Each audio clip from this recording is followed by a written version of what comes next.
तर आज आपण या ठिकाणी जिरा राईस शिकणार आहे। पण तुम्हाला जिरा राईस येतो पण तो सळसळीत होत नाहीये का? पाण्याचं आणि तांदळाचं प्रमाण माहित नाहीये का? चला तर मग आज आपण ते शिकूया। नमस्कार सर्वांना, राधिकास किचन मध्ये आपल्या सर्वांचं मनपूर्वक स्वागत आहे। तसेच राधिकास किचनचे जर तुम्हाला व्हिडिओ आवडत असतील तर व्हिडिओला लाईक करा, चॅनलला सबस्क्राइब करा आणि शेअर करा। चला तर मग साहित्य पाहूया। इथे मी पाऊण ग्लास कोलम तांदूळ घेतला आहे। तुम्ही इथे बासमती ही यूज करू शकता। 1 ग्लास पाणी घेतलं आहे, कोथिंबीर, तेल, मीठ, कढीपत्ता आणि जिरे। तर आपण इथे कोथिंबीर नीट चिरून घेऊ।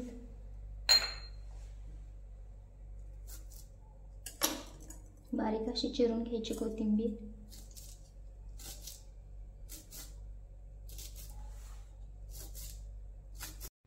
पहा, इथे आपली कोथिंबीर चिरून झाली आहे।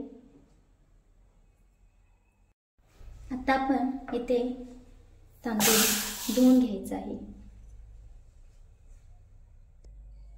पहा, इथे तांदूळ आपला स्वच्छ धुवून झाला आहे। आता आपण कृतीला सुरुवात करूया।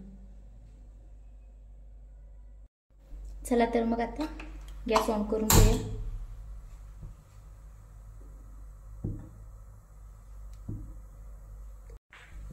आता आपण तेल घालून घेऊ। तेल तापू दे चांगलं, लगेच जिरे घालायचे नाही।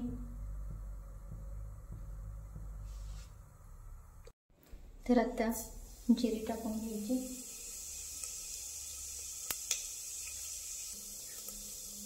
आता लगेच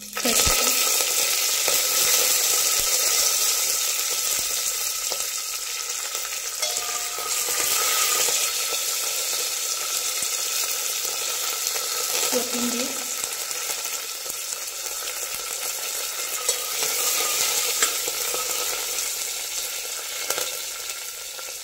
आणि पाणी।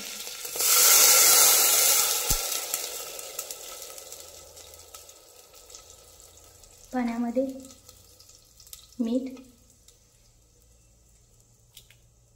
आता सगळं व्यवस्थित मिक्स करून घ्यायचं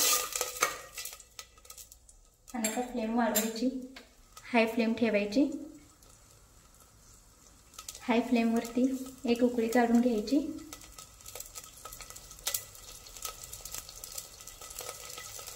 तुम्ही इथे लिंबाचा रसही घालू शकता, पण परफेक्ट मेजरमेंट असल्यामुळे मला काही गरज वाटत नाही लिंबाचा रस घालायची।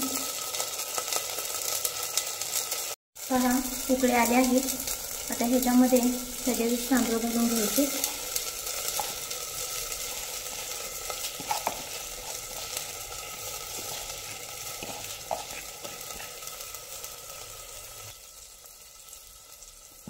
व्यवस्थित मिक्स करून घ्यायचं।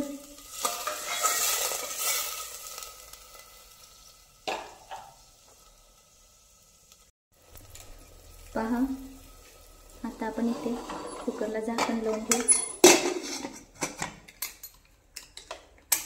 आणि इथे आपण फक्त मीडियम फ्लेमला एकच शिट्टी काढून घेणार आहे।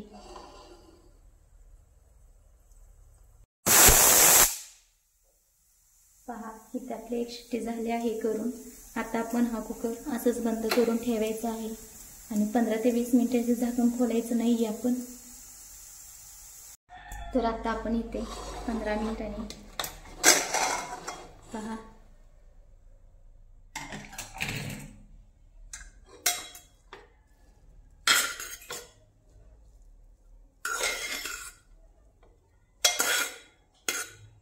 बघा आपण इथे शिट्टी करून घेतली होती। किती सळसळीत झाला आहे भात। तुम्हाला मी प्लेटमध्ये काढून दाखवते।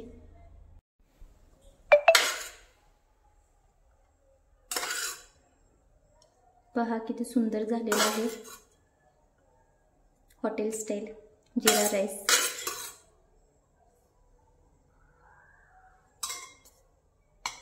पहा, किती सळसळीत पण झाला आहे। हे प्रमाण तुम्ही फॉलो केलं ना लिंबाचा रसही घालायचं, गरज लागत नाही. आणि सेम हॉटेल स्टाईल जिरा राईस तयार होतो. इथे तांदळात कोलमच्या ऐवजी तुम्ही बासुमती वापरू शकता. आणि जर घरी लहान मुलांना खायला पाहिजे असेल तर तुम्ही ते इंद्रायणी वापरू शकता. इंद्रायणीही खूप छान होतो जिरा राईस आणि लहान मुलं खूप आवडीनं खातात. तसंच जर रस्सा वगैरे असेल तर एकदा तुम्ही इंद्रायणी जिरा राईस करून पहा, खूप टेस्टी लागतो.